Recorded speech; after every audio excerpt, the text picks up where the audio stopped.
A escuridão não é apenas a ausência de luz. Para quem é pequeno, frágil e está sozinho, a escuridão tem peso.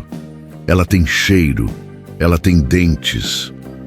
Imagine ser uma criatura com menos de 30 dias de vida, cabendo na palma de uma mão, e de repente, o único calor que você conhece, o corpo da sua mãe, é arrancado de você. O mundo se torna um lugar vasto, barulhento e aterrorizante. Esta é a história de Léo. Mas, naquele momento, naquela noite de tempestade torrencial, ele não tinha nome. Ele não tinha história. Ele era apenas um pingo de vida tremendo violentamente dentro de uma caixa de papelão encharcada, jogada como lixo na beira de uma estrada vicinal. A chuva caía como chicotadas, desfazendo o papelão, transformando seu único abrigo em uma pasta fria que grudava no seu pelo ralo. Ele chorava. Um som agudo, desesperado, um pedido de socorro, enviado para um universo que parecia surdo. Os carros passavam velozes, jogando água suja sobre a caixa, seus faróis iluminando brevemente a miséria daquele cenário antes de sumirem na noite. Ninguém parou. Ninguém olhou. E à medida que o frio penetrava seus ossos frágeis, o choro de Léo foi diminuindo. Não porque a dor tivesse passado, mas porque a energia para gritar havia acabado.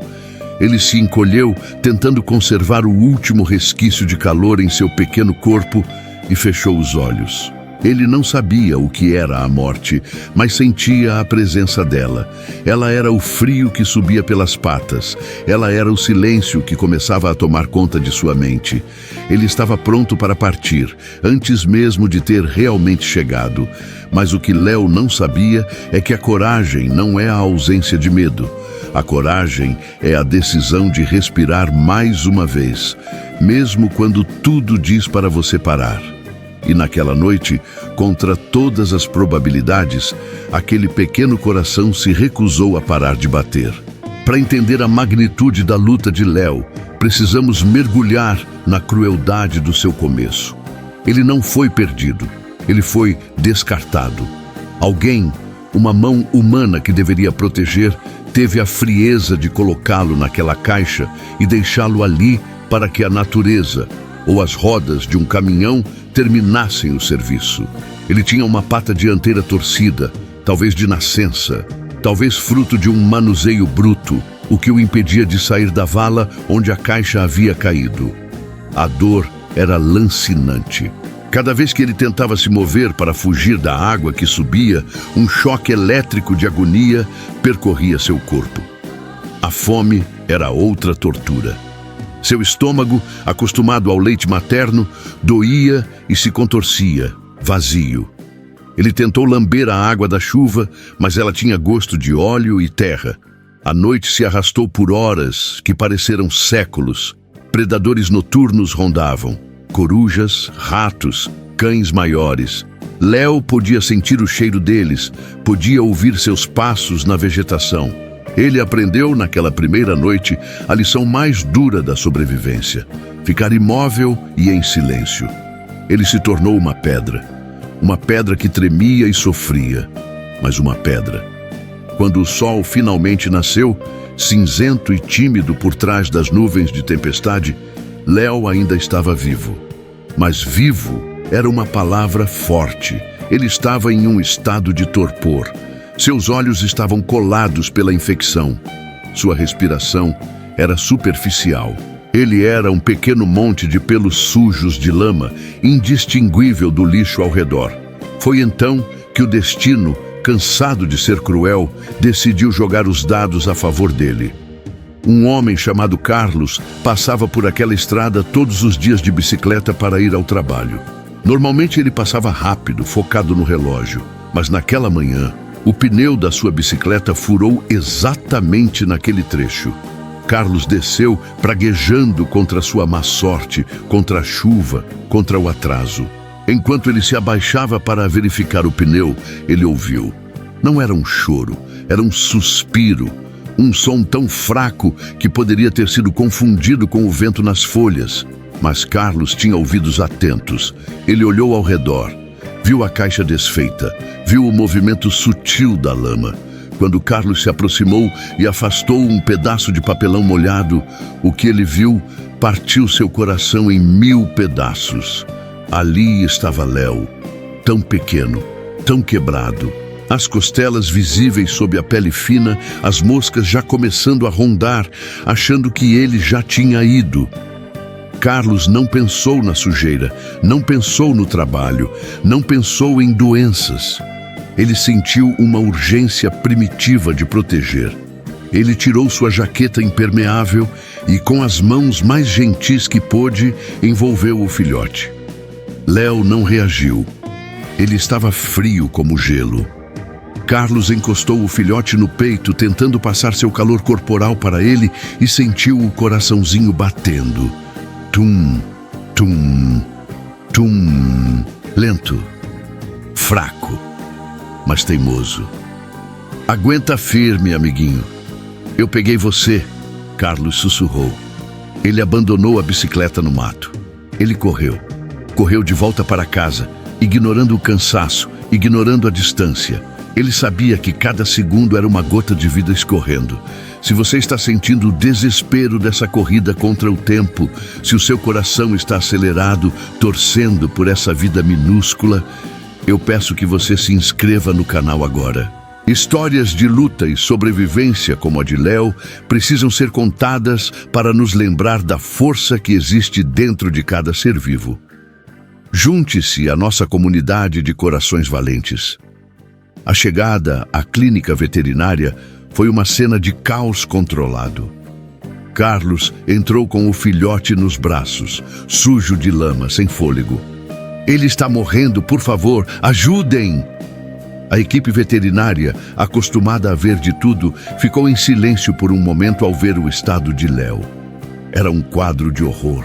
Hipotermia severa, desidratação crítica, a pata quebrada, miíase, larvas em uma ferida nas costas, anemia profunda causada por pulgas. A veterinária, doutora Ana, olhou para Carlos com honestidade brutal. As chances são mínimas. O corpo dele está entrando em colapso. Talvez a eutanásia seja a opção mais humana para acabar com a dor. Aquele foi o momento da decisão. O momento em que a lógica dizia pare, mas o coração dizia tente. Carlos olhou para o filhote na mesa de metal frio. Léo abriu um olho, apenas uma fresta. E naquele olho escuro e nebuloso, Carlos não viu desistência. Ele viu uma pergunta. Você vai lutar por mim? Não, disse Carlos. Nós vamos tentar. Façam tudo. Se ele quiser ir, ele vai. Mas não será porque nós não tentamos. Os procedimentos começaram. Aquecimento com bolsas térmicas e cobertores. Acesso venoso. Uma tarefa quase impossível em veias tão colapsadas e finas como fios de cabelo. Antibióticos, fluidos, vitaminas. A limpeza das feridas foi a parte mais difícil.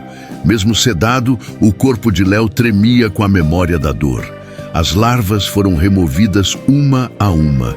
A pata quebrada foi imobilizada. E então começou a espera. A primeira noite. A noite em que a morte costuma vir buscar aqueles que ela marcou. Carlos ficou na clínica. Ele se sentou no chão, ao lado da incubadora, assistindo ao peito de Léo subir e descer.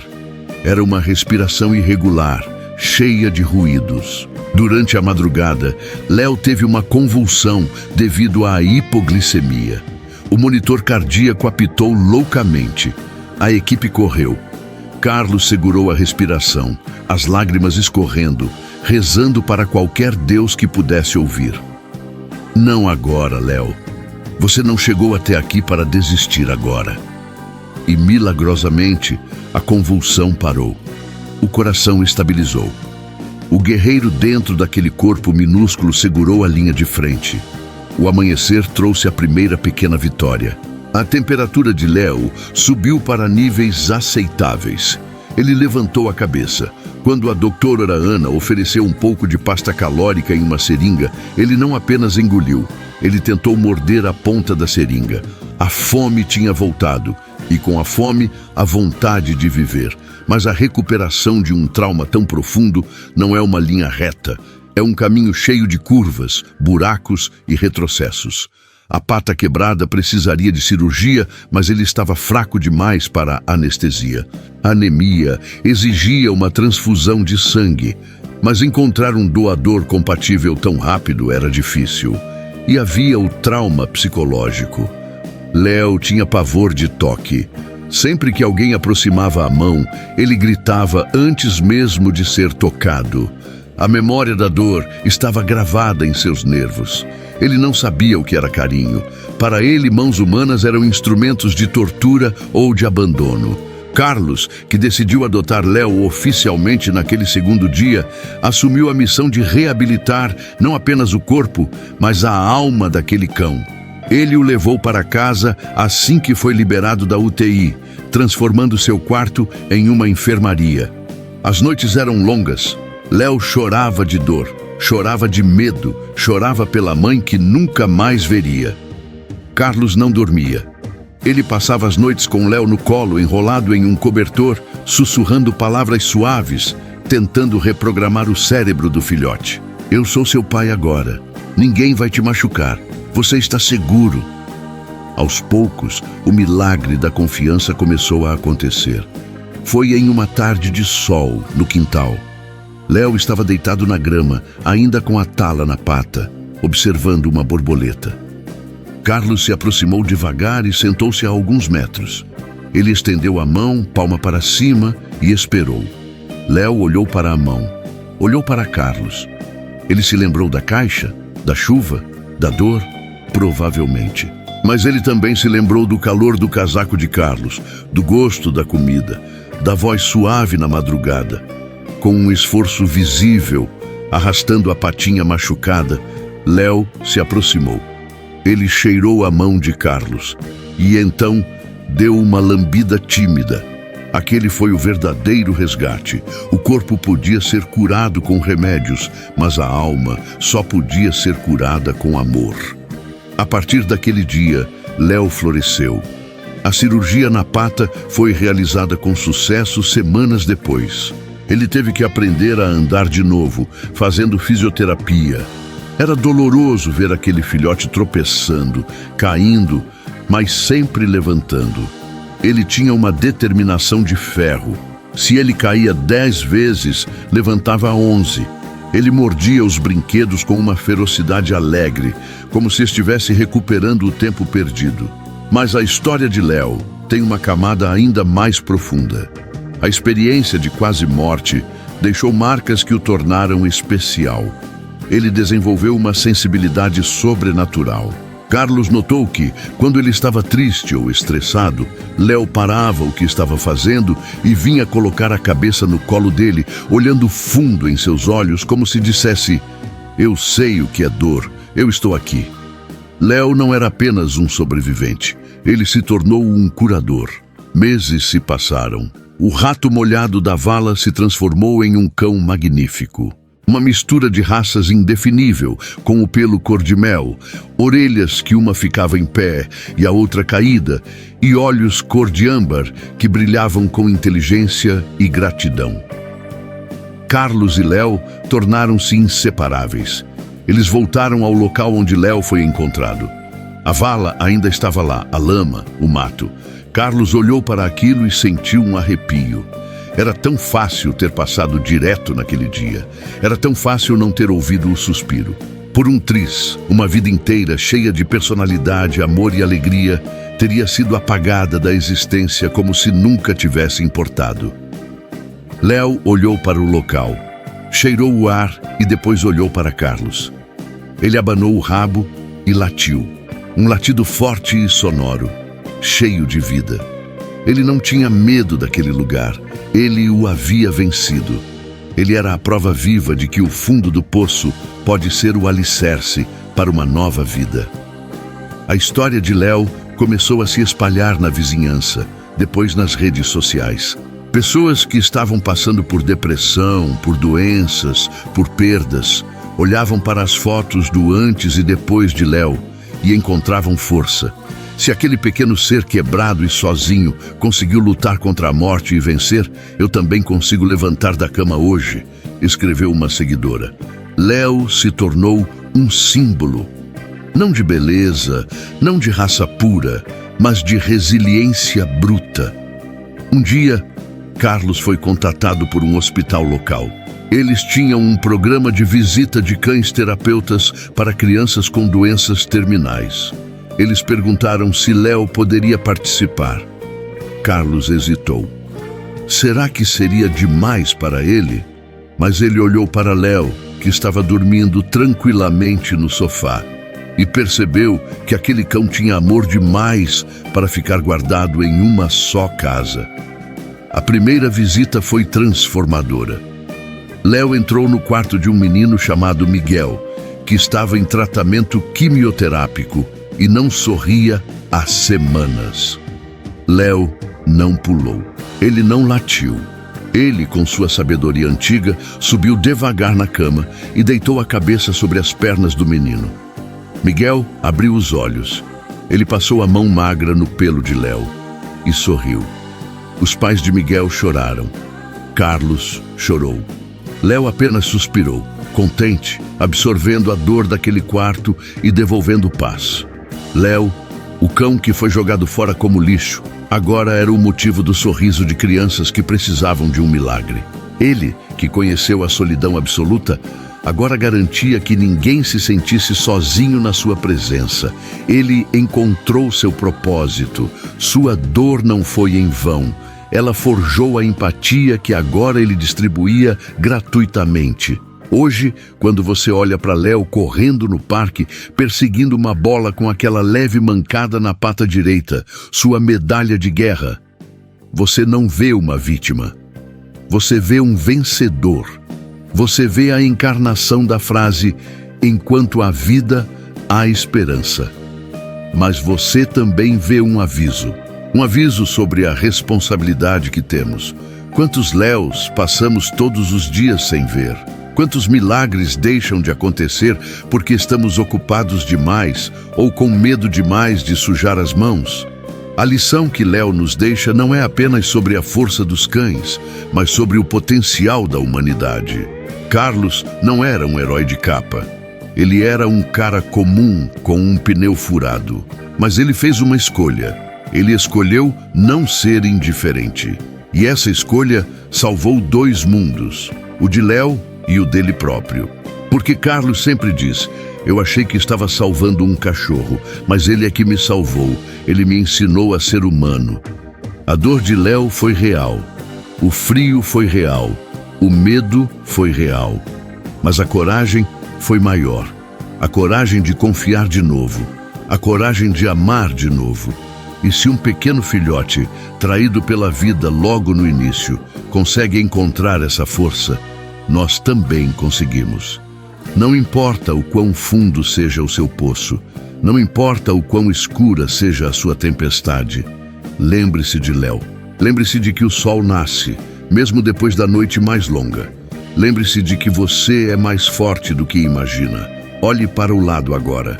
Olhe para o seu cachorro, seu gato, ou para a rua lá fora. A vida está pulsando, esperando por um gesto. Seja o Carlos na vida de alguém hoje, ou se você precisar, seja o Léo.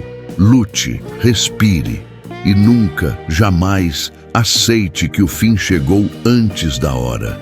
Se a jornada de Léo tocou sua alma, se você sentiu o frio da chuva e o calor do abraço, deixe seu like neste vídeo. Compartilhe essa história com alguém que precisa de um sopro de esperança hoje. Vamos fazer a mensagem de Léo ecoar pelo mundo. Toda vida importa, e todo milagre começa com um ato de amor. Obrigado por assistir, por sentir e por se importar. Inscreva-se no canal para mais histórias que nos lembram o que realmente significa estar vivo. Até a próxima, e lembre-se, a esperança tem 4 patas e um coração que nunca desiste.